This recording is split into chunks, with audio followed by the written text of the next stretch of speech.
everybody. This is Creep It Real. I'm Bianca. And I'm Ashley. We wanted to do something a little different today.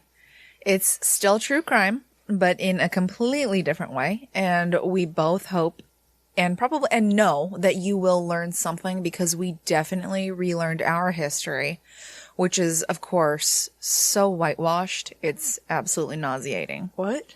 Yeah. What? Things are happening in the world right now, and we are here for all of it. And you.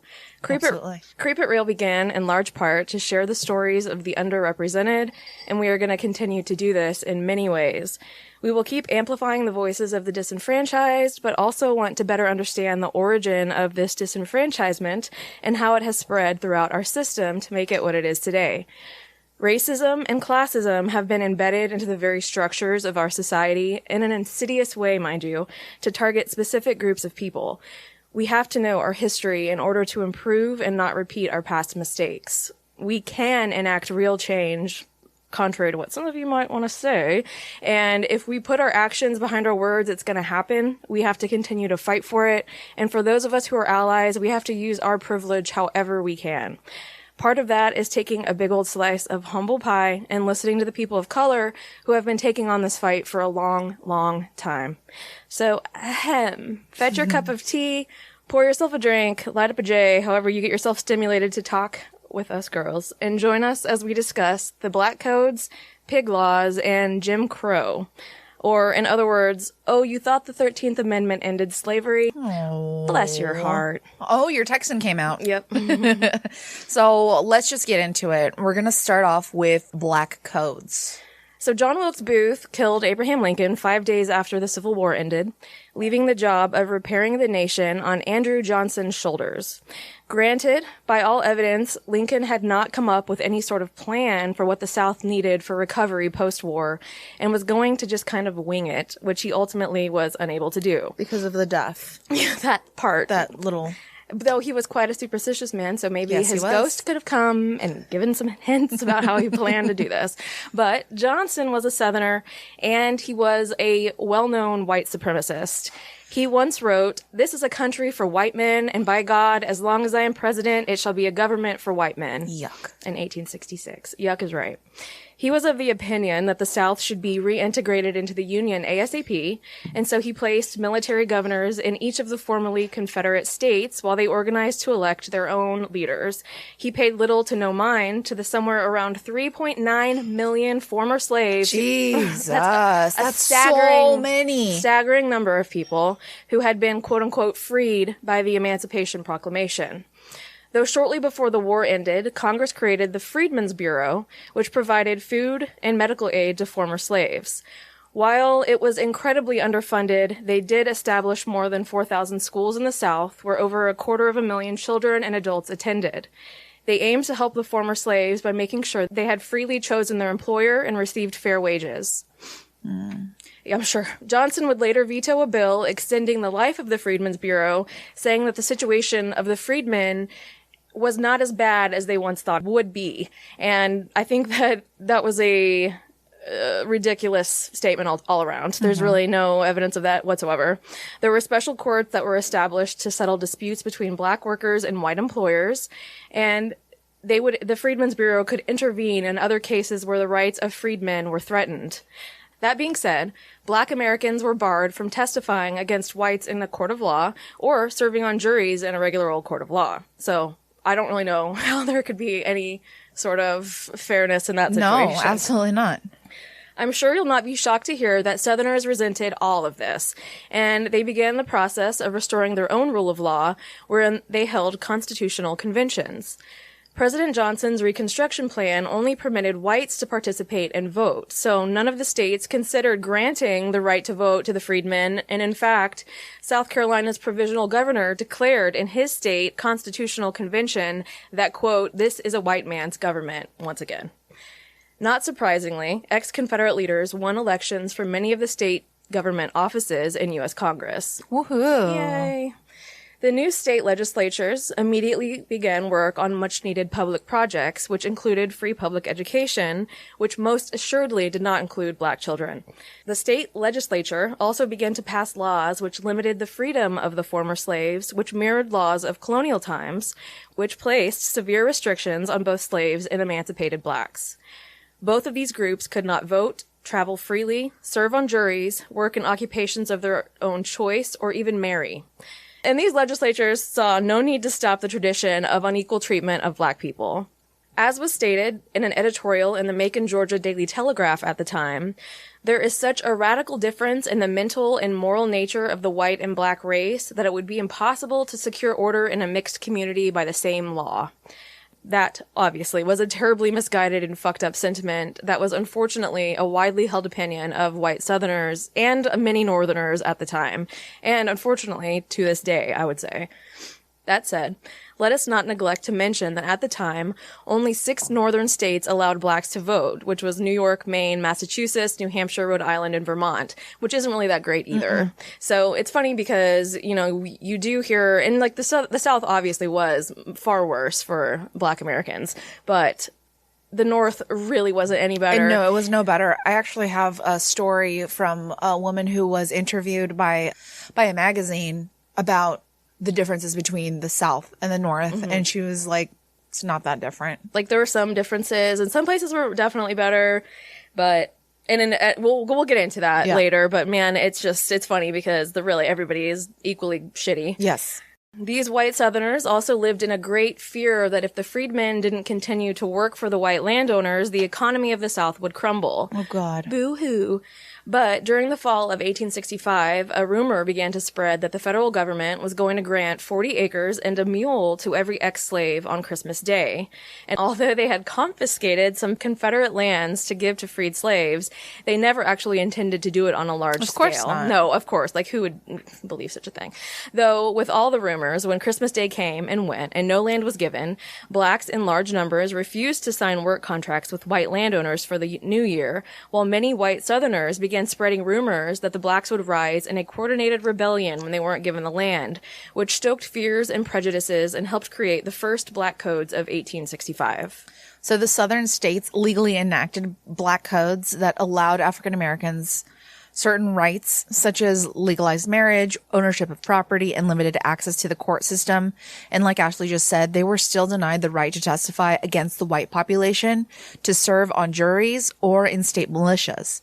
They were denied the right to vote, and they were denied the right to start a job without the approval of their previous employer. If you thought that getting a job was hard for you, then, I mean, are you kidding me? They don't have the right to start a job without the approval of their previous employer. Not recommendation, not, oh, you don't have any experience to get experience, because that's essentially what it is. You know, you need experience to get experience. No, they need to approve that you're allowed to work for your fucking job, for your next job. Right. It's ridiculous. Fuck off. Right. And I'm sure that employer was a great guy. Oh, I'm confident. They were like, oh yeah, he's an upstanding citizen. It's not funny, but yeah. So this, like we just said, while this was predominantly in the southern states, there were definitely northern states where these very same laws existed for many years after the Civil War was over. So, like, we always think the North was so much better for freed slaves. You know, everybody wanted to go to the North. A lot of northern states also had black codes. There were only 6 states that allowed them to even come into their territory, like Ashley just said. And before the war, the northern states that had prohibited slavery also enacted black codes. Connecticut, Ohio, Illinois, Indiana, Michigan, and New York enacted laws in order to discourage free blacks from residing in those states. For shame.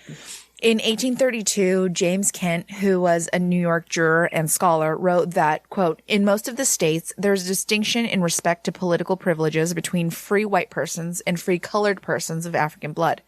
And in no part of the country do the latter, in point of fact, participate equally with the whites in the exercise of civil and political rights.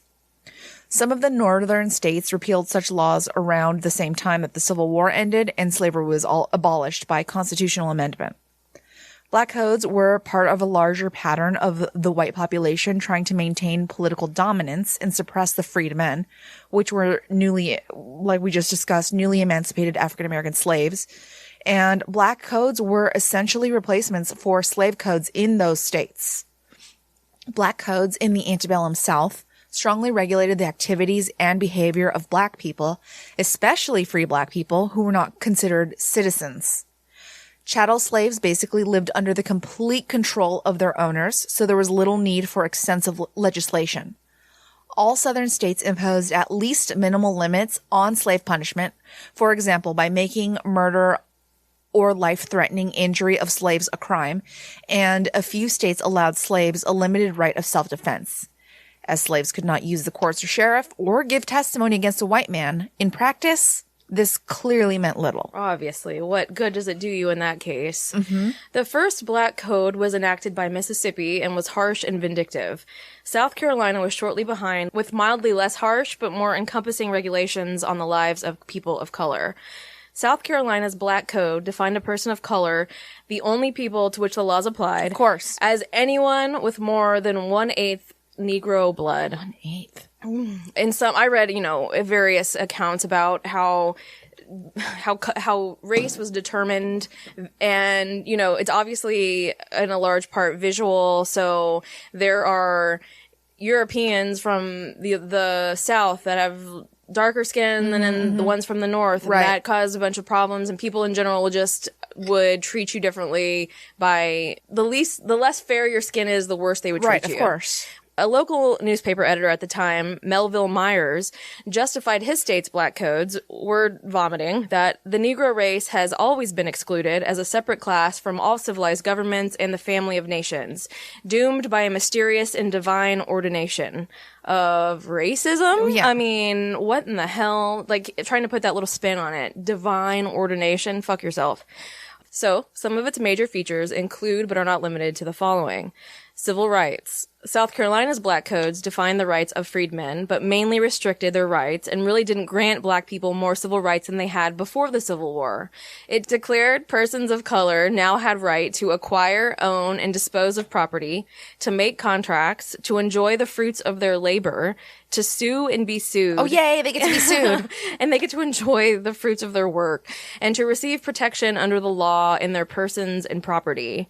It also recognized the marriages of black persons and the legitimacy of their children. Okay, yes. okay. Mm-hmm. But of course, marriages between a white person and a black person would be, quote, illegal and void. I had also read that, I think the term is miscegenation. Mm-hmm. Miscegenation was also not included within that. Mm-hmm. And that black women would not be able to claim that if they had a baby by a white man, that was the baby's father. Yeah, because the guy would rape her. She couldn't tell that it had happened. Right. Looking at you, Jackson. Mm-hmm. Thank you. Yeah. Labor contracts included a contract form for freedmen who agreed to work for their white, quote, masters, now as servants. Oh, thank you. Thank you. I'm not a slave. I'm just a servant now. The contract had to be witnessed and approved by a judge and included requirements for the wages and terms of employment to be in writing. Then there were the provisions which included the rights and obligations of the master and servant. The servant was required to reside on the employer's property, remain quiet and orderly, work from sunup to sundown except for Sundays, and not leave the premises or receive visitors without the master's permission. Freedom! Sounds a lot like slavery to me. Masters could, quote, moderately whip servants under 18 for disciplinary reasons, but whipping older servants did require a judge's order. I'm sure it was hard to get. I'm confident. If the servant was sick and missed work, If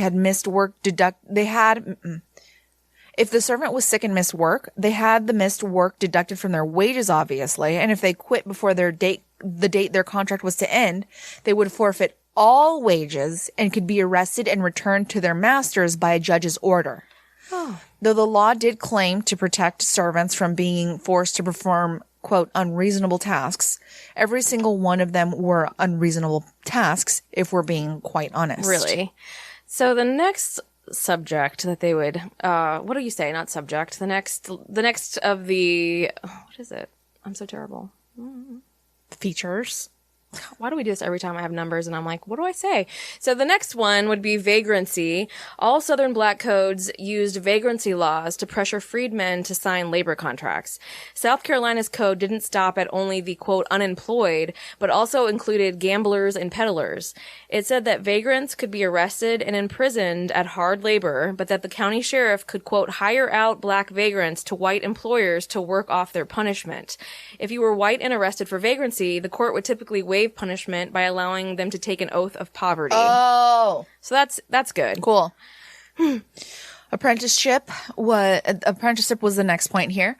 If you were beginning to feel bad for these white folks who had just had their slave labor cruelly and unfortunately ripped from them when they needed it the most, they had another source for labor. Black orphans and the children of poor or vagrant black parents. That sounds really fair. Southern Carolina's code made it legal for courts to send black children, even against their will, to, quote, apprentice until they were 21 for males and 18 for females. The masters of these unwilling apprentices were required to feed and clothe them, teach them a trade, and send them to school, but they also had the right to inflict moderate punishment on them. Again, this is up to the discretion of their master. So, Use your imagination. Yeah. Recapture runaways, and if we're being honest with ourselves here, who the fuck knows what other depraved things were going on with these child slaves? I'm sorry, apprentices. Yes.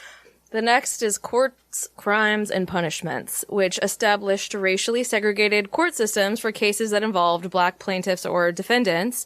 It allowed black witnesses to testify in court, but only in cases that affected the person or property of a person of color. There were certain crimes that whites felt freedmen were more prone to committing, such as rebellion, arson, assaulting a white woman, because, white men never fucking dare do that. No, I've never heard that. And burglary, and they all carried harsher penalties than, quote, white crimes. For most of these crimes, blacks would be given the death penalty. Oh. The death penalty for alleged burglary. Alleged. But of course not for whites. No, of course not. In many cases, the punishment for black persons would be, quote, hired out, which just meant that they'd pay some demented piece of shit to whip them, shoot them, drag them, whatever they decided, which of course never happened to white people. So the other aspect of this is they controlled every part of the freedmen's lives. They banned black people from making or selling liquor, possessing most firearms, or coming into the state without first posting a bond for, quote, good behavior. A fucking deposit. It also prohibited blacks from holding any occupation aside from farming and contracted servant without getting an annual license from a judge, while making it illegal for them to sell farm products without written permission from their employer in an effort to guard against theft. It seems like those employers just hold a lot of power still over these people. So weird how the masters just seem like slave owners still. Right. It's just strange. Additionally, they were denied the rights of citizens to assemble in groups, bear arms, learn to read and write. Well, they can't learn how to fight against the law. Yeah. Okay. Exercise free speech, and as we said in the beginning of the episode, testify against white people in court. After 1810, states made manumissions of slaves more difficult to obtain, in some states requiring an act of the legislature for each case of manumission. This sharply reduced the incidence of planters freeing slaves. All the slave states passed anti-miscegenation laws, banning the marriage of white and black people. Between 1687 and 1865, Virginia enacted more than 130 slave statutes, among which were 7 major slave codes, with some containing more than 50 provisions. Patsy Mitchner, who was a former slave in Raleigh, North Carolina, was the slave that I was talking about earlier, was interviewed in 1937 at age 84 for the slave narrative collection of the Federal Writers Project of the Works Progress Administration. And she said, quote, slavery was a bad thing, and freedom of the kind we got with nothing to live on was bad. 2 snakes full of poison, one lying with his head pointing to the north, one lying with his head pointing south. Their names were slavery and freedom. The snake called slavery lay with his head pointed south, and the snake called freedom lay with his head pointed north. Both bit the N-word, and they were both bad. She didn't say N-word. I'm saying N-word because it's not appropriate. Mm-hmm. Former Confederate General Benjamin G. Humphreys added this gem to the debate regarding the freedmen, saying, "The Negro is free, whether we like it or not. To be free, however..." Whether we like it or not. I know, he has to add that little shit-fuck piece in. "To be free, however, does not make him a citizen or entitle him to social or political equality with the white man, because they are so fucking great that they've had to keep everybody down, including women, forever." Yep. The codes often forbade blacks from entering towns and cities without permission. Oh, we already said that. Essentially, what these codes said was that blacks didn't really have any rights that white could be forced to respect. Maryland required black people to obtain licenses from white people before doing business, which I'm confident they were none too happy to supply to them. It prohibited immigration of free blacks until 1865. Black women were not allowed to testify against white men with whom they had had children, like we just talked about, giving them a status similar to wives. Again, looking at you, Andrew Jackson, you motherfucker. Most of the Maryland Black Code was repealed in the Constitution of 1867. But north of the Mason-Dixon line, anti-black laws were generally less severe. Some public spaces were segregated, and black people generally did not have the right to vote. In fact, in Oregon, black people were forbidden to settle, marry, or sign contracts.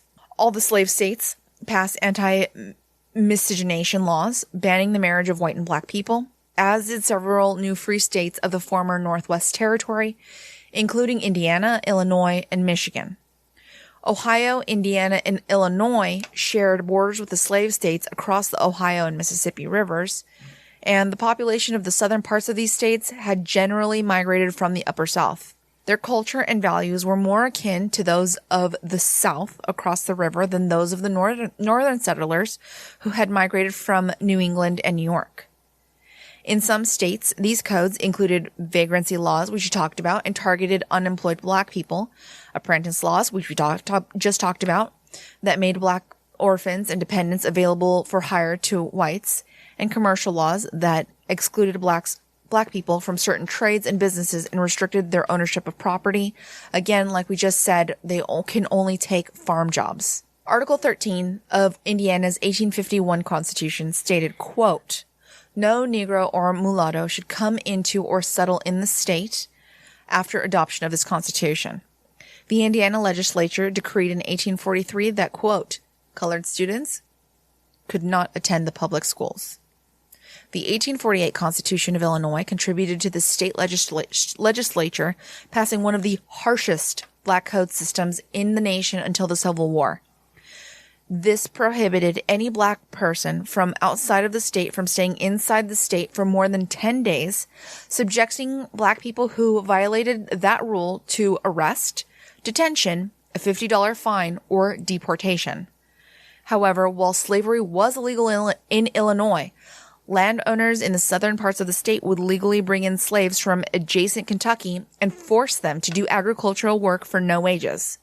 They had to be removed from the state for 1 day each year, thus preventing them from being citizens of Illinois and receiving the protections of its laws.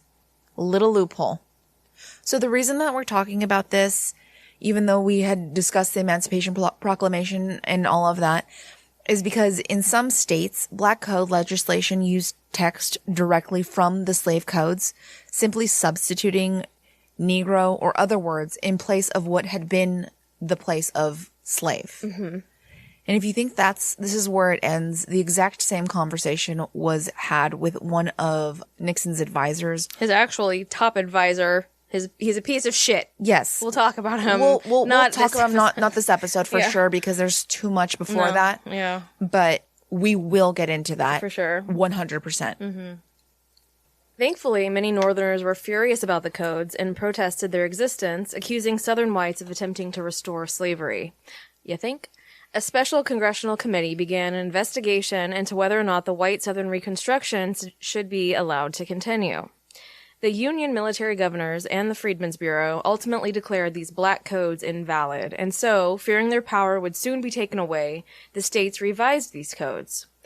The more liberal party, which at the time was the Republicans, wanted the law to guarantee non-discrimination in the treatment of blacks, which would mean, essentially, that the laws would be colorblind, which was at the time unheard of, and a concept not found anywhere in the Constitution. So because of this, the 13th Amendment to the Constitution was written, which stated, neither slavery nor involuntary servitude, except as a punishment for crime. We'll get into that so many more times in the future. Mm-hmm. Whereof the party shall have been duly convicted, shall exist within the United States or any place subject to their jurisdiction. And let's focus real quick on except as a punishment for crime. Mm-hmm. There are so many loopholes in these doctrines because our founding fathers were all lawyers. You're right. Then it was designed this way. Mm-hmm. Anyways. And this is something, like we'll say a million times, I'll say a million times, and I'll say it a million more times, and I will shout it from every rooftop known to man, that these laws that discriminate against, let's be honest, particularly people of color, are out there to this day, but just a little bit more covert. And we'll talk about it a million times, but it's just to say this little except as punishment for a crime is something that has been carried on and on and on to persecute people of color and put them at a disadvantage. The more conservative party at the time, which then was the Democrats, opted for which, to be honest, both of them suck balls now, so who cares? They opted for the less generous version that resulted in the 14th Amendment. Which states, no state shall make or enforce any law which shall abridge the privileges or immunity of citizens of the United States, nor shall any state deprive any person of life, liberty, or property without due process of law, nor deny to any person within its jurisdiction the equal protection of the laws. And we know the citizen is an... Oh, go ahead. No, I was going to say, you go ahead. Okay. And I'll go on and tirade in a different All right. Citizen, they have clearly said that black people are not citizens of the United States. Go ahead, Ashley. Sorry. I don't even remember what I was just going to say due process of the law. We all know that's not corrupt at all. No. Everybody gets due process no matter what. Right. And the 15th Amendment, which states the right of citizens, one more time, of the United States to vote shall not be denied or abridged by the United States or by any state on account of race, color, or previous condition of servitude. Not fucking true when you take a look at the grandfather laws. And in that of Section 2, the Congress shall have power to enforce this article by appropriate legislation. Cool. Continuing on the except as a punishment for a crime thing, we highly suggest that you watch the documentary on Netflix 13th because there are plenty of corporations still using prisoners for free labor. McDonald's, AT&T, Walmart, not really a shocker, Starbucks, Target, and the list really does go on and fucking on. If you think slavery doesn't exist in the United States any longer, please look there first. But, we know what you're saying. Ashley, Bianca, they're prisoners. They knew what they were doing when they broke the law. But here's the thing. 38.4% of federal offenders are in prison for immigration. 26.6% are in there for drugs. Nonviolent crimes. Meth, coke, heroin, pot, quote, other, and crack are in that order. I don't know what other is, but there you go. So the majority of our prison population wanted to either A, come here to look for a better life and could not deal with whatever red tape there is within the country. My grandparents are immigrants and I don't know what they had to do, to be honest. Or B, they were addicted. Don't get me wrong. Pedophiles, rapists, murderers really could rot, in my opinion. And I think in Ash's opinion too. But they make up literally 3.3% of the prison population. But I am getting ahead of myself here. So we're going to go back to the past. Okay, so the equal protection under the law bit really left it up to the states to discriminate how they saw fit. So if you're a state that's extremely In the South, you're extremely racist. You have these extremely racist laws. You could interpret that equal protection under the law in whatever way you wanted in order to justify whatever you wanted to do. So it's with the 15th Amendment in 1870, which allowed black adult males the right to vote and run for public office. And some blacks actually won the elections into the state legislature and Congress for the first time. By 1868, most states had repealed the remains of those discriminatory black code laws. And I know you're thinking, wow, voting and being elected into Congress, repealing black codes, everything sounds fucking great at this point. But we have a sad tale to continue to tell you, because it didn't go so well. Southern states enacted laws to once again oppress and disenfranchise blacks and other minorities. Pig laws unfairly penalized poor black Americans. The new law lowered the dollar amount for what constituted grand larceny from $25 to $10. It said that stealing, quote, any hog, pig, shote, cow, calf, yearling, steer, bull, sheep, lamb, goat, or kid of the value of $1 or more would be punished as grand larceny. And obviously, this is where the law got its name. This was blatantly racist, as it targeted specifically cattle and swine theft, because this particular type of theft was stereotypically considered to be a, quote, Negro behavior, and whites owned the vast majority of cattle and swine. It was obvious that legislators were more concerned with protecting white property down to the most minute monetary value, a dollar, while they simultaneously denied basic civil liberties to black people. Humans. Lovely. In addition to pig laws, other methods were used for the direct disenfranchisement of black people. These actions were to explicitly prevent people from voting or having their votes counted.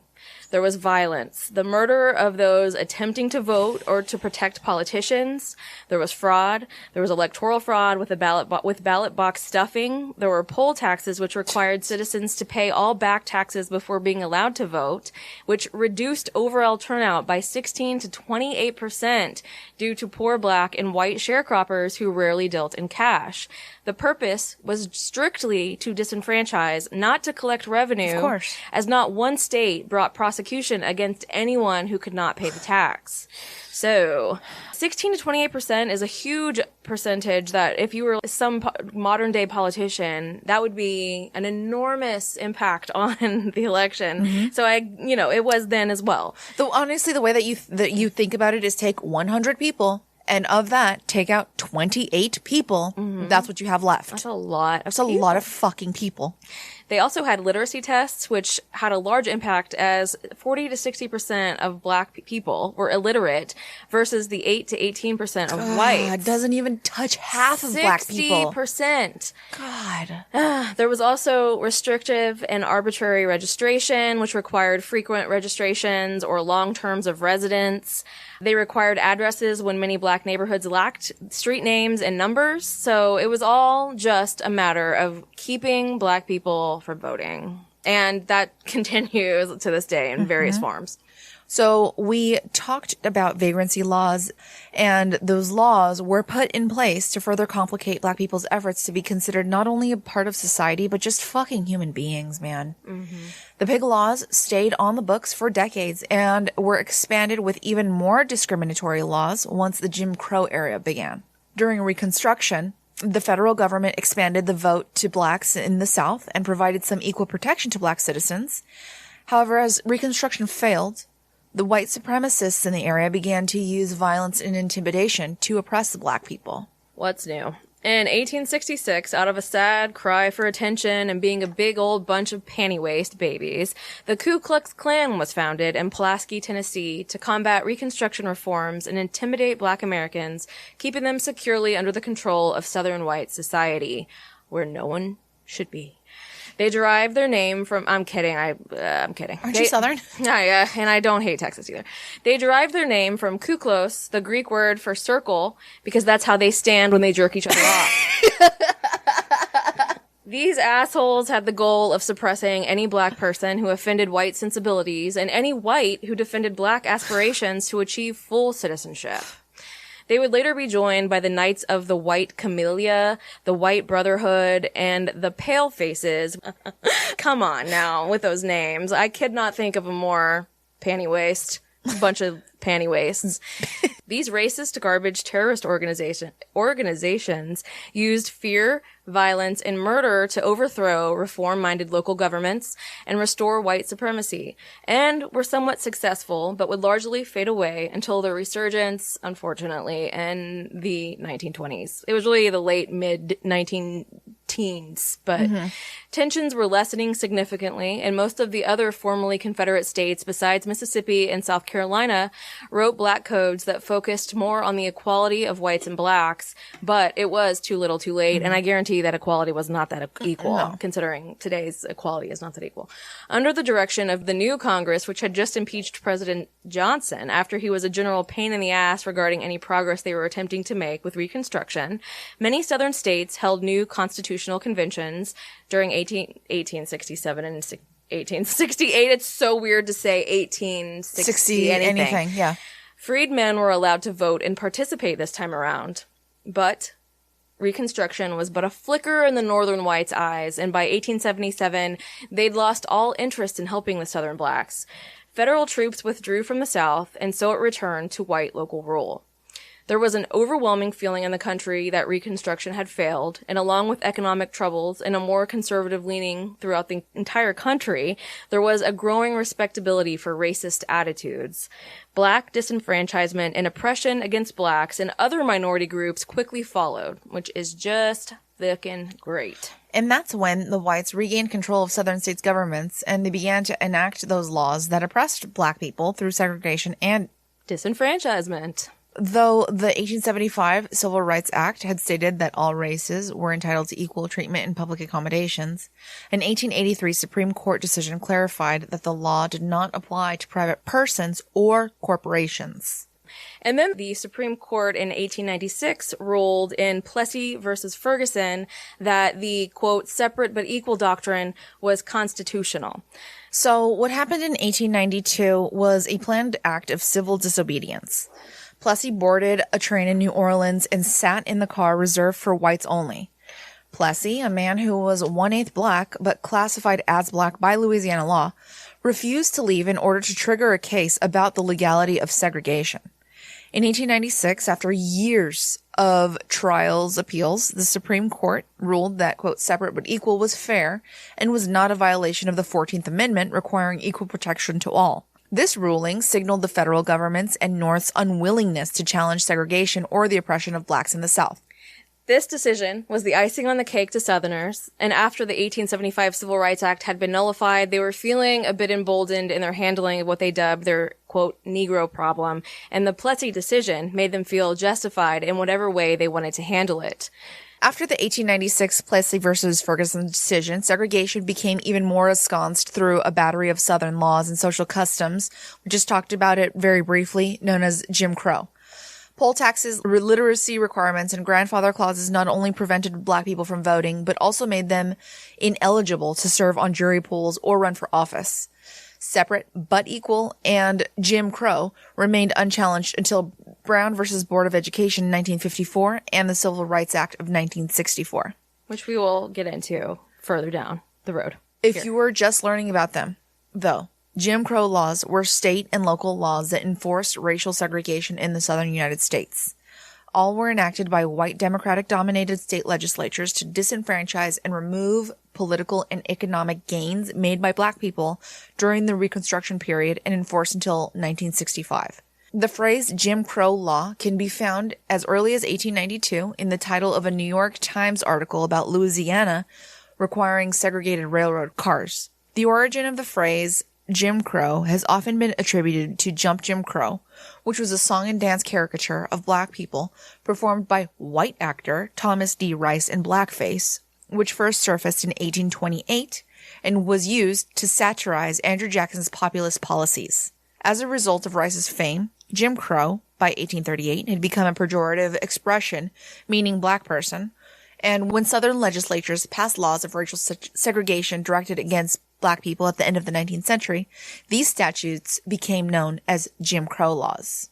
So this Thomas Dartmouth Rice, who became famous for singing this Jim Crow and doing his dancing minstrel routine in blackface as a clumsy, dim-witted black slave Jim Crow.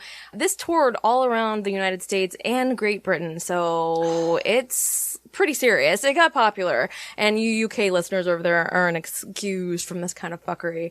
And that is, like you said, how Jim Crow came to be used as a derogatory term.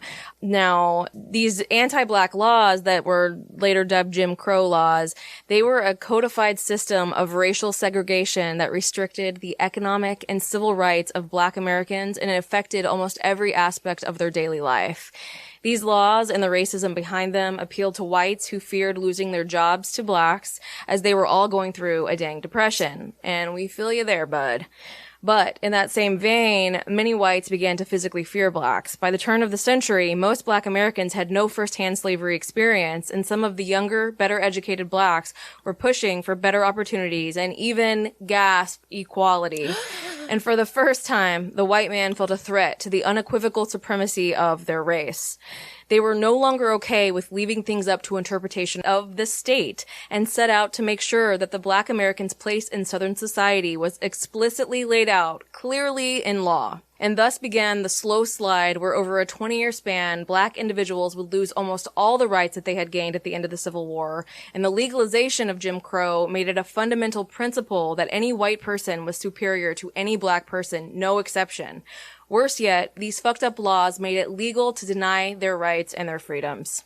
Many southern states required literacy tests or limited suffrage to those whose grandfathers had also had the right to vote. They were trying to end black voting, and by 1910, all the goddamn states in the South had succeeded. Not only did these laws punish the black individual who had broken one of them, but also in cases like train segregation, for example, the transportation official who was supposed to enforce Jim Crow could also be given the same penalty as a deterrent for breaking these laws on whitey's behalf. These fucked up laws made it illegal for blacks and whites to share public facilities, which we'll expound upon more, but meaning they had to use separate schools, hospitals, libraries, restaurants, hotels, bathrooms, drinking fountains, prisons, orphanages. Jesus. Fuck my life. If separate facilities were even created for them in the first place, which it was definitely not always the case, they were always far inferior to those of the whites. Of course. Overall, it was just a matter of mass exclusion, which we all know goes really well. One white man said it pretty clearly. It isn't important which end of the car is given to the N-word. The main point is that he must sit where he is told. Ugh. So it wasn't about, I need you to be 50 feet away from me. It's, I need you to know that you're doing what I told you to do. Mm-hmm. But, okay, nothing was left to chance with Jim Crow. Train and streetcar officials throughout the South were granted authentic police power for the purpose of safeguarding Jim Crow. In addition to other similar institutions, they were given police power, which, does this sound familiar to anyone right now? Because this is happening everywhere. Right now. Yes. Like schools, public libraries for black people were underfunded, if they existed at all, and they were often stocked with second-hand books and other resources. These facilities were not introduced for African Americans in the South until the 1910s. Throughout the Jim Crow era, libraries were only available sporadically. Prior to the 1900s, most libraries established for African Americans were school library combinations, and many public libraries for both European American and African American patrons in this period were founded as a result of middle-class activism, aided by matching grants from the Carnegie Foundation, which, fuck him, but it's fine. It's fine. In some cases, progressive measures intended to reduce election fraud, such as the 8-box law in South Carolina, enacted against black and white voters who were illiterate as they could not follow the directions. While the separation of African Americans from the white general population was becoming legalized and formalized during the progressive era, which was the 1890s to the 1920s, it was also becoming customary. For instance, even in cases in which Jim Crow laws did not expressly forbid black people to participate in sports or recreation, a segregated culture had become common. In the Jim Crow context, the presidential election of 1912 was deeply slanted against the interests of black Americans. Most black people still lived in the South, where they had been effectively disenfranchised, so they could not vote at all. While poll taxes and literacy requirements banned many poor or illiterate Americans from voting, these stipulations frequently had loopholes that exempted European Americans from meeting the requirements. In Oklahoma, for instance, anyone qualified to vote before 1866 or related to someone qualified to vote before 1866, which was a kind of grandfather clause. Like a literal grandfather clause. That's probably where the term came from. It is. Was exempted from the literacy requirement. But the only persons who had the franchise before that year were white or European American males. European Americans were effectively exempted from the literacy testing, whereas Black Americans were singled out by the law. Yes. Woodrow Wilson was a Democrat elected from New Jersey, but he was born and raised in the South and was the first Southern-born president of the post-Civil War period. He appointed Southerners to his cabinet, and some quickly began to press for segregated workplaces, although the city of Washington, D.C. and federal offices had been integrated since after the Civil War. In 1913, for instance, Secretary of the Treasury William Gibbs McAdoo, an appointee of the president, was heard to express his opinion of Black and white women working together in one government office. He said, "I feel sure that this must go against the grain of the white women. Is there any reason why the white women should not have only white women working across from them on the machines?" Please speak for me. Please. Please do. Mm-hmm. The Wilson administration introduced segregation in federal offices, despite much protest from African American leaders and white progressive groups in the North and Midwest. He appointed segregationist Southern policies because of his own firm belief that racial segregation was in the best interest of Black and European Americans alike. At Gettysburg on July 4th, 1913, the semi-centennial of Abraham Lincoln's declaration that all men are created equal, Wilson addressed the crowd. How complete the Union has become and how dear to all of us, how unquestioned, how benign and majestic, as state after state has been added to this, our great family of free men.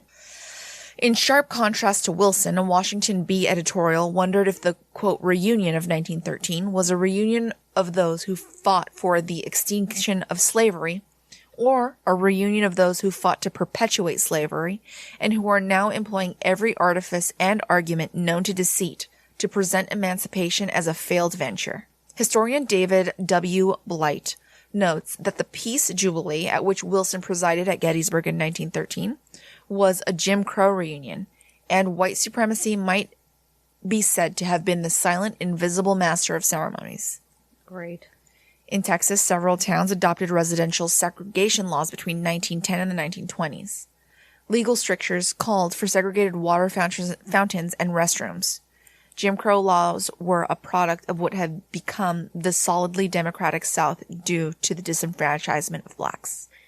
You're becoming Southern somehow while we record this episode. Am I? I apologize.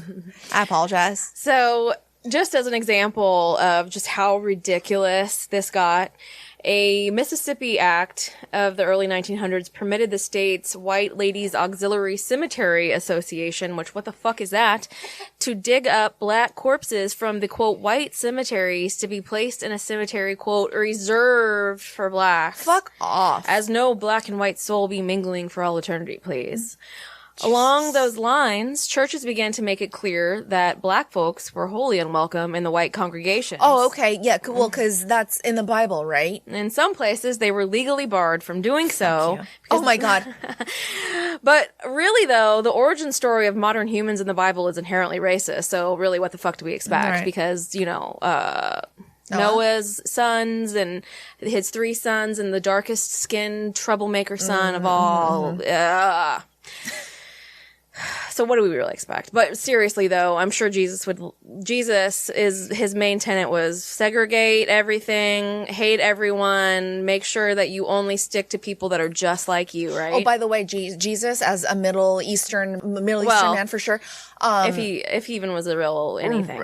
I mean, he was a real person, but he of course, and he was white. He was lightest Swedish skin. Looking, Norwegian looking, somehow white with blue eyes from the Middle East. From the Middle East. I mean, a listener actually sent us an article earlier about a similar religion and racism, and that's probably a whole other episode in its own. Oh, yeah. So Okay. That said, many pastors and priests declared that segregation, even inside God's own house, was the will of the Creator. Oh, thank you for letting me know. Because it's God's lips to their ears, you see. Yep. Yeah, just like, don't we all know that God speaks directly to all these pedophiles? And yes. Pieces of just shit. Like Bill Gothard. He only speaks to him. Mm-hmm. Which it's always these guys that act as though they know every single thing God is telling them, and then they use it in the most malicious way possible. Obviously, this was just one in a long, long line of shitty Christians. I'm not saying all Christians are shitty, but this is a long line of shitty Christians using the Bible as justification for their terrible actions, as we see all the goddamn time. This did, however, eventually lead to Black established churches becoming one of the very most important social centers for Blacks aside from the family unit. As we've kind of already touched on, many industries throughout the South refused to hire Blacks, and many unions passed rules to exclude them.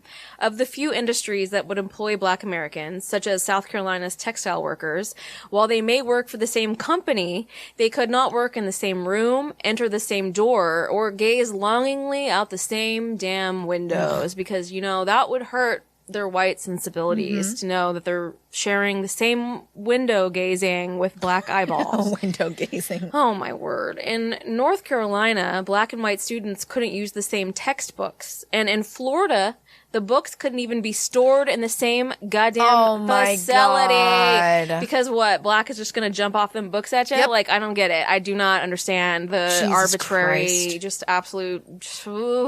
In Atlanta, courts kept 2 separate Bibles, and Virginia told fraternal social groups that Black and white members could not address each other as brother. Oh I mean, is this the most small-dicked energy you could ever imagine?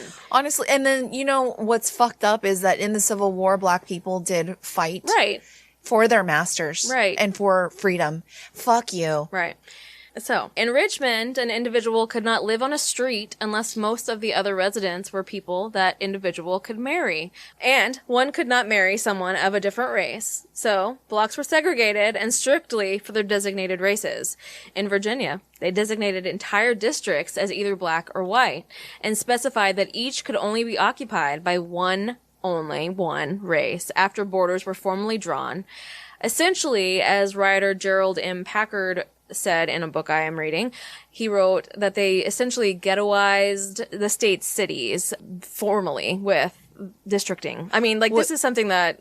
This is actually called redlining. In my real estate, when I was taking my real estate courses, now people probably still do it. No, absolutely. Even though you can't. They 100% still do this and gerrymandering in order to... Yes. That was but that was a huge portion of my, at least California, actually Minnesota too, because I was taking the test for Minnesota. That was a huge portion of the test, which was like, what is this called? It's called redlining. What is this called? It's gerrymandering. You cannot do this. Like, but it happens all But the of time. course it happened.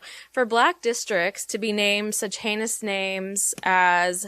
I'm not going to say She's not going to say the word. In-town, Dark-town, or Black Bottom was not uncommon. Typically, these Black neighborhoods were in low-lying flood zones and often separated from the white part of town by a railroad. I wonder if that's where Wrong Side of the Tracks comes from. Yes, it is where that comes from. As electricity became popular, it was often stopped just where the Black blocks began, as did paving on roads and sidewalks, gas and water services, and telephone lines. Residential Jim Crow was eventually declared unconstitutional by the Supreme Court, and those white supremacists had to come up with a more clever way to force segregation into their neighborhoods. Poor things. They came up with what was called a restrictive deed covenant, which enjoyed a long, fruitful life in virtually every large American city, north or south. Deed covenants are private contracts between property owners that bind the owners by certain restrictions as to how they can legally dispose of their property. These deed covenants during Jim Crow were written by white property owners to restrain the contracting owner to sell their homes only to non-Black buyers, and this included other minority groups in many cases as well. The purpose of this was to keep the neighborhood completely white, or in some cases to, quote, whiten the district over time if there were already some Blacks there, which this is called gentrification, and it goes on everywhere to this day. Oh, these covenants ran for 50 to 99 to in infinity years as they were trying to restrict anyone non-white from buying any of these properties ever until the end of time, forever and ever and ever. Amen. This happened 25 years prior in California when a group of property owners joined a covenant precluding them from ever selling their property to, quote, a Chinaman or Chinaman. A federal court eventually overruled these covenants, but judges in other states were more sympathetic. In Chicago, about 80% of all housing was bound by these restrictions. That is a fuck ton. 80%. Jeez. A later case in 1926 would make it all the way to the Supreme Court, though they would inevitably rule that these covenants did not fall under the 14th Amendment's protection because they were private agreements between individuals and beyond the government's responsibility. Of course. Disgusting. Basically, the Supreme Court's a bunch of shit too, basically. Every single thing in this country that is the rule of law and order and justice is fucked. So, these covenants were extremely damaging to black people, more so perhaps than if they had simply just been residentially segregated, because the whites jumped so hard on the ultra-restrictive covenants that it made it nearly impossible for black people to escape the ghettos where they had essentially been caged like animals. It made it much worse than it would likely have been had the cities and states drawn their own racial boundaries. Not that it would have been acceptable in either case. Of course not, no. But it made it much worse as the whites were just fucking going buck wild. By 1914, Texas had 6 entire towns where black people were prohibited from living in. Mobile, Alabama had a Jim Crow curfew where black people could not leave their home after 10 p.m. Why do I keep coming back to all these things as though they apply to our modern day society again? Some of the other Jim Crow laws include, but are not limited to, a law from Alabama in 1930 which said, "It shall be unlawful for a Negro and a white person to play together or in company with each other in any game of cards or dice, dominoes, or checkers." Here's another one from Maryland in 1924. It says, "Any white woman who shall suffer or permit herself to be got with child by a Negro or mulatto shall be sentenced to the penitentiary for not less than 18 months. Oh my God. Okay, so the next one is a real estate covenant from Arlington, Virginia that stated, "No persons of any race other than the white Caucasian race shall own, use, or occupy any building or any lot, except if they're a servant." I mean, and they go on and on. We literally could probably fill hours just reading every different state's absurd Jim Crow laws, but we can't do that. There are so many, and some of these were still in place like a year ago. 2019, actually. Yeah. I read one about 2019. You know, there are always outdated laws. Like, you know, there's some like a horse can't be standing on a sidewalk with one foot, but it's like this is about actual people's liberties and civil rights. This is a completely different thing. Since the days of slavery, black persons were expected to hop right the fuck off the sidewalk if a white person were coming down it, but Jim Crow made it so that they could be murdered for not doing so. It also extended that to barring black people from using the sidewalks altogether in the chance that a poor innocent white may need to walk down it or be on it at some point, and those black germs needn't be all over it. Along the same vein, blacks could be expected to be stopped by the motherfucking popo if they dared to pass a white driver on the road. It offended those white sensibilities so badly to see a black person driving an expensive car that even black Americans who could afford to drive fancy-ass cars drove older models as to not give off the dangerous impression that they were, quote, above themselves. Oh my God. It's disgusting. Above themselves. So the most horrendous of all Jim Crow practices was lynching. Lynching is categorized as murder by a mob, it could be small or it could be large, of an individual who the mob believes has committed a criminal act. In Jim Crow, it was obvious. Why can't I say obviously regularly? Obviously. Racial crimes like daring to step on a sidewalk where a white child plays 50 yards away. Which is legit. Like, I'm not being inflammatory. I mean, I'm not, exaggerating here. This is legitimately something that happened. You could. Yes, that happened. Between 1882 and 1950, it's estimated that around 5,000 men and women were lynched in the United States, and over 85% of their crimes took place in the states of the former Confederacy or the border states. 5,000 men and women were lynched in the United States in less than 100 years.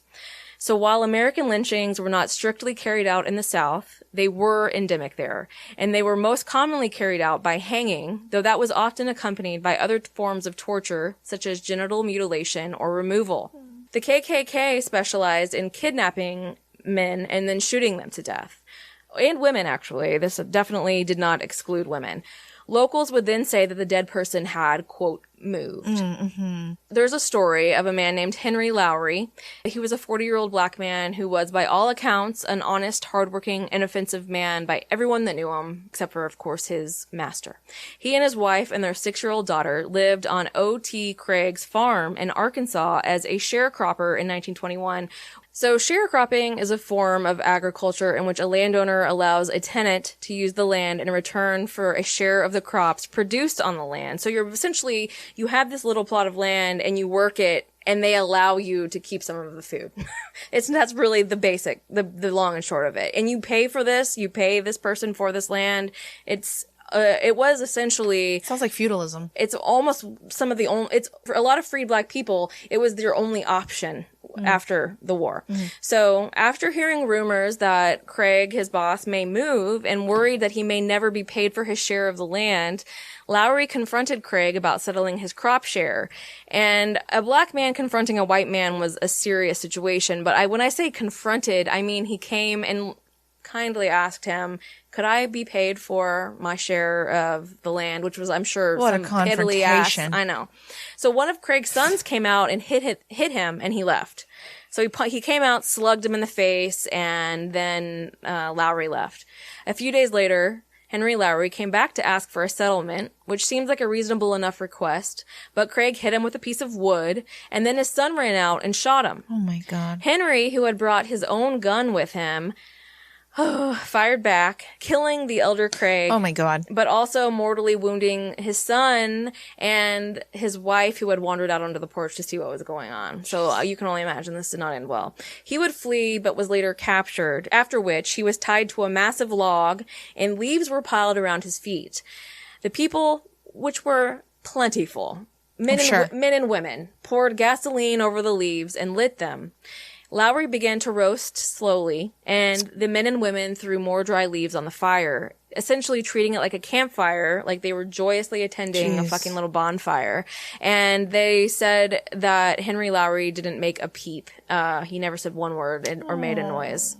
So, and that was retold by a newspaper reporter who said it was probably one of the worst things he's ever seen. And just another of many, many, many stories of lynchings. Obviously, 5,000 people, black men and women, were lynched between the years of whatever I said, less than 100-year period. So 1882 and 1950. Yeah, so 5,000 black men and women lynched. So for almost 100 years, lynching was used as the ultimate in Jim Crow punishment. Separate but equal was eventually overturned almost 60 years after its inception in the Supreme Court case of Brown versus the Board of Education, but that doesn't mean that the legacy of Jim Crow laws would essentially just be stopped right there. They endured in many states throughout the 60s.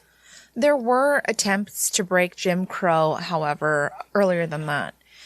In 1887, Reverend W.H. Hurd lodged a complaint with the Interstate Commerce Commission against the Georgia Railroad Company for discrimination, citing its provision of different cars for white and black or colored passengers. The company successfully appealed for relief on the grounds it offered, quote, separate but equal accommodation. In 1890, Louisiana passed a law requiring separate accommodations for colored and white passengers on railroads. Louisiana law distinguished between white and black and colored, that is, people of mixed European and African ancestry. The law had already specified that blacks could not ride with white people, but colored people could ride with whites before 1890. A group of concerned black, colored, and white citizens in New Orleans formed an association dedicated to rescinding the law.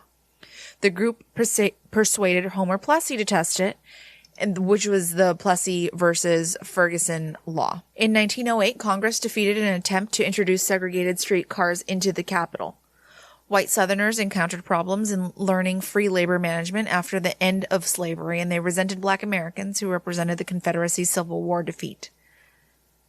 With white supremacy being challenged throughout the South, many whites sought to protect their former status by threatening African Americans who exercised their new rights. White Democrats used their power to segregate public spaces and facilities in law and reestablish social dominance over blacks in the South. In regards to the defense for Jim Crow, which there's not a lot. Which there isn't. One rationale for the systemic exclusion of black Americans from Southern public society was that it was for their own protection.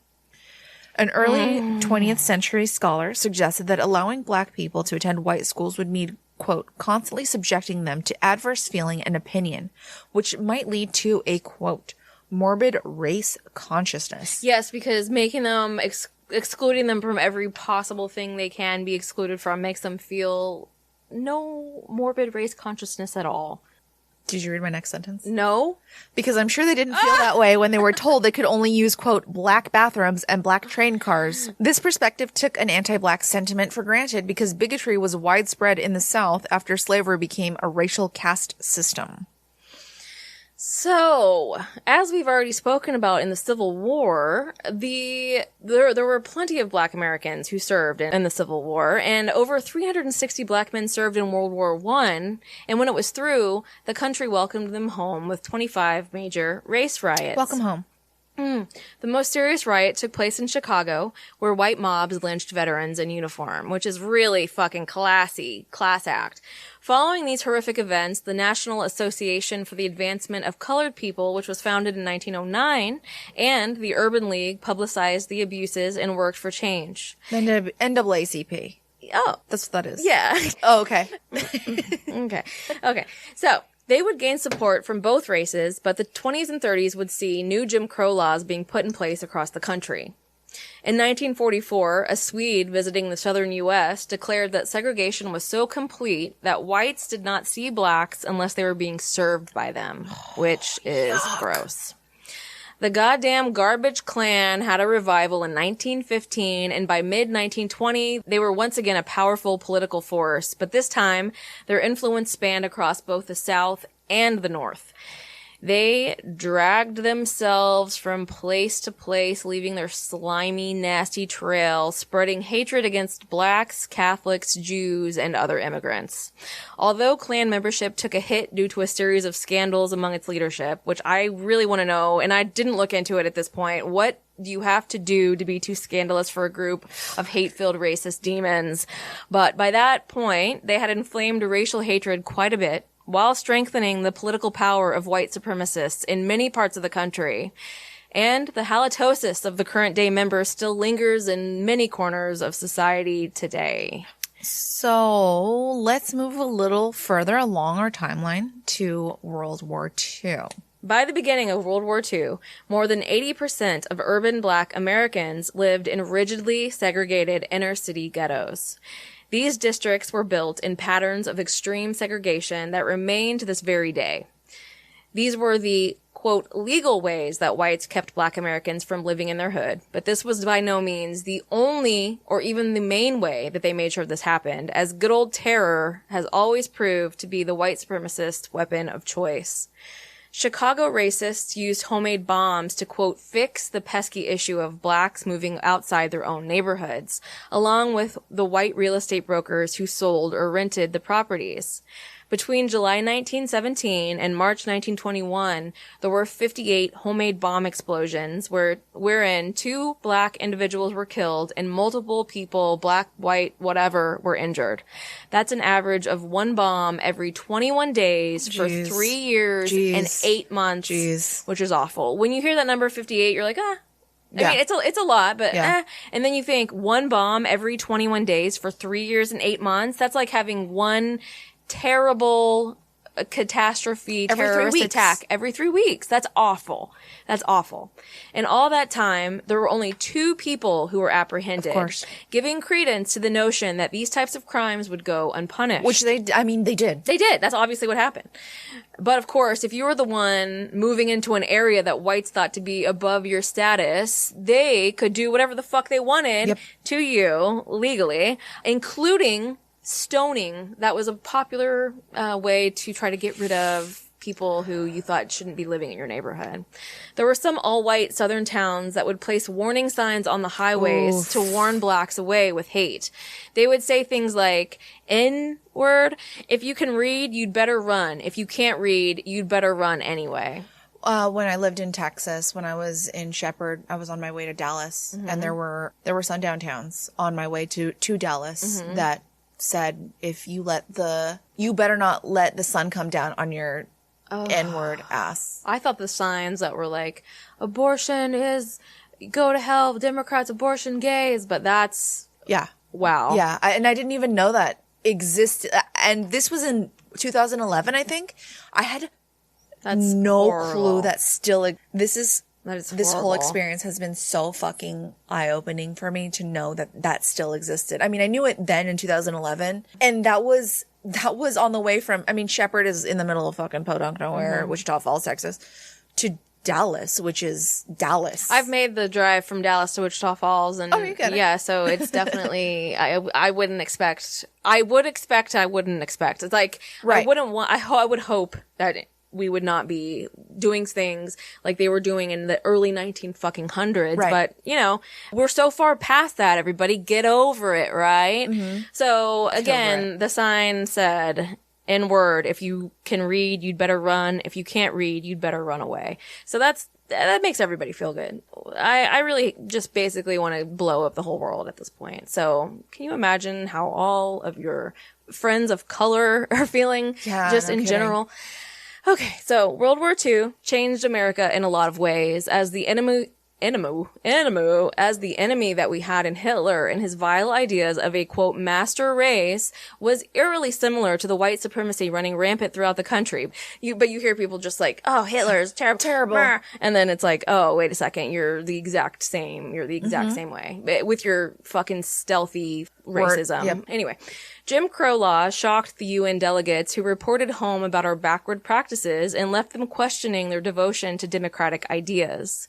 Additionally, the war halted immigration to the United States, and the effect on the industrial economy was felt quickly. Factories often found themselves desperately in short of laborers, and they began to draw from a pool that they had previously ignored, which was Southern black people, who were ready, eager, and fully capable of working, which would inevitably keep America's industrial economy alive. Of course. Black Northern newspapers portrayed the North as a, quote, promised land where they it wasn't. But, I mean, let's continue. Where they could find a way out of the misery of the South. And so, millions of black Americans left the South in the dust and headed up north. This would finally allow them to escape the stranglehold Southern whites had placed on their futures and their descendants' futures and give them new promising opportunities, in the end, doing some work to effect some change on America's racial equation.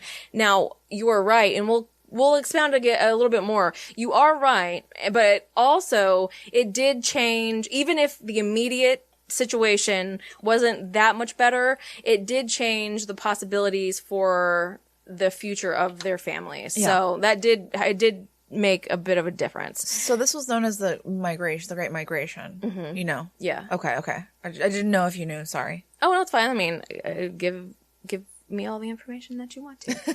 So now we come to the irony of this particular story. So Southern whites did not want their cheap labor pool to desert them, and some places in the South even tried to make moving for these black Americans illegal. Bye. I know. As if these Southern black Americans were fucking serfs or something. Bye. Some railroads refused to sell blacks tickets to go north, and of course, they were threatened and intimidated endlessly to not leave. How sad. I know.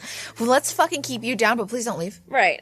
So the fuck? The small dick send them back to Africa bullshit that was very rampant at the time was really just a small dick having fool acting like a small dick haver because he didn't mean any of it. No. He was just talking big, and it was bullshit because they needed these people, but they didn't want to pay them or treat them like they were humans. They wanted to keep these people under their thumb like they were essentially just like they're slaves.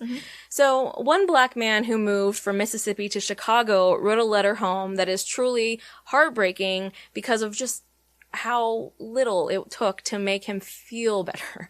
So he said, he wrote home, "I was promoted on the first of the month and I was made assistant to the head carpenter when he is out of the place. I take everything in charge and was raised to $95 a month. I should have been here 20 years ago. I just begin to feel like a man." That is the saddest thing I've ever, I mean, it's not the saddest thing I've ever heard, but it's very awful that's just like the other thing that you don't even think about, that you're emasculating these men, you're making these women feel as if they are property because women could not do shit about a white man raping them. That was just what they had to accept in life. So not every place in the North was a far cry from what the South had to offer. In many places where the more educated Northern blacks had been, quote, tolerable to whites, the influx of less educated black Southerners changed the perception of the Northern whites, who now saw the race situation as a, quote, problem. Which, of course, is just, these people, it was like, oh, everything's fine. We just have these good blacks here. And then once the other blacks came, they're starting to clutch pearls. But this resulted in racial tension in the North, more racism and discrimination, and often racial disturbances which would lead to rioting and mass murder. And sadly, with these changes, the situation regarding white racism and the security of blacks in the North became volatile and more closely mirrored how it had been in the South. Many elements of the social Jim Crow laws would be established in the North, but not the things that they called petty Jim Crow, which was like segregated transportation, water fountains, things of that nature.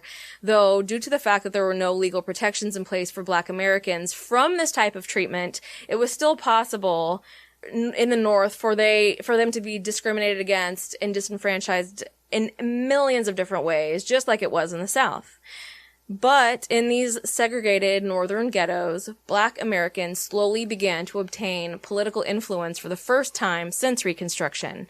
And with time, it would become a powerful force as they learned how to use this influence to enact change. In 1944, Associate Judge Frank Murphy introduced the word racism into the lexicon of U.S. Supreme Court opinions in Korematsu versus United States. He stated that by upholding the forced relocation of Japanese Americans during World War II, the court was sinking into the ugly abyss of racism. This was the first time that racism was used in Supreme Court opinion, and he used the word in 5 separate opinions, but after he left the court, racism was not used again in an opinion for 2 decades. It next appeared in the landmark decision of Loving versus Virginia. And you know there was racism abound, so... Of course. Okay. There was just not a word for it. No. Numerous boycotts and demonstrations against segregation had occurred throughout the 1930s and 40s. The NAACP had been engaged in a series of litigation cases since the early 20th century in efforts to combat laws that disenfranchised Black voters across the South. Some of the early demonstrations achieved positive results, strengthening political activism, especially in the post-World War II years. Black veterans were impatient with social oppression after having fought for the United States and freedom across the world. For good reason. In 1947, K. Leroy Irvis of Pittsburgh's Urban League, for instance, led a demonstration against employment discrimination by the city's department stores, which would become the beginning of his own influential political career.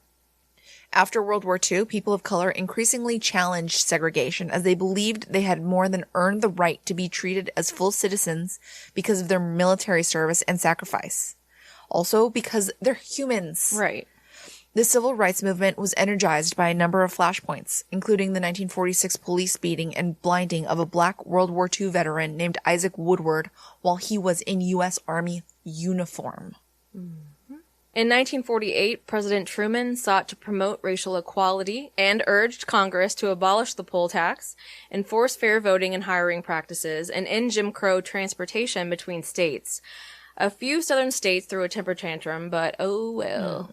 Then he ordered for the complete integration of the armed forces, which didn't exactly wipe out racism, but I bet you it did if you weren't a piece of shit.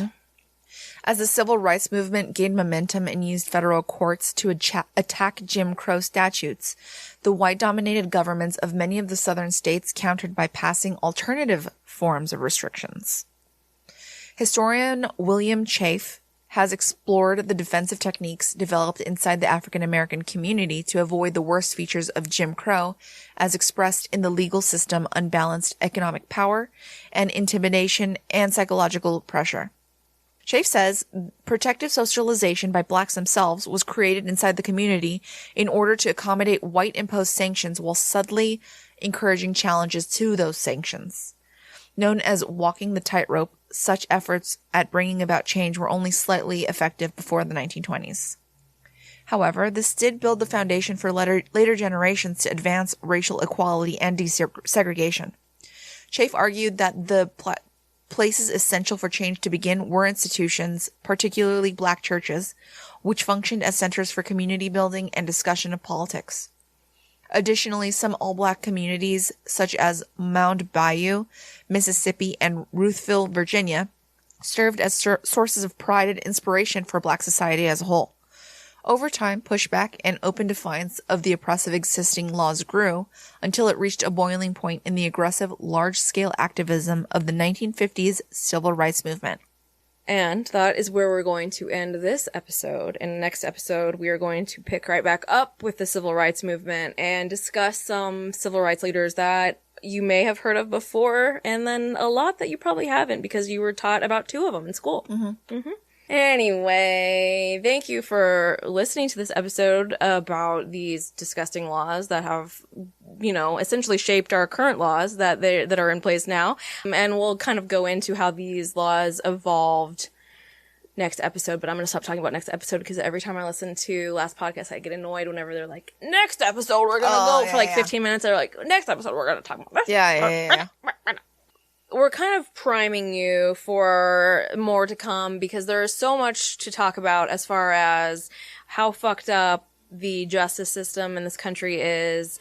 This is the very beginning. Okay, soapbox is thrown in the trash for the very immediate time being. I pushed it under the table. We put it away. Okay, but anyway, thanks for listening. We are going to be talking to you soon. Okay. Have a great life. Have a great everything. Creep it real.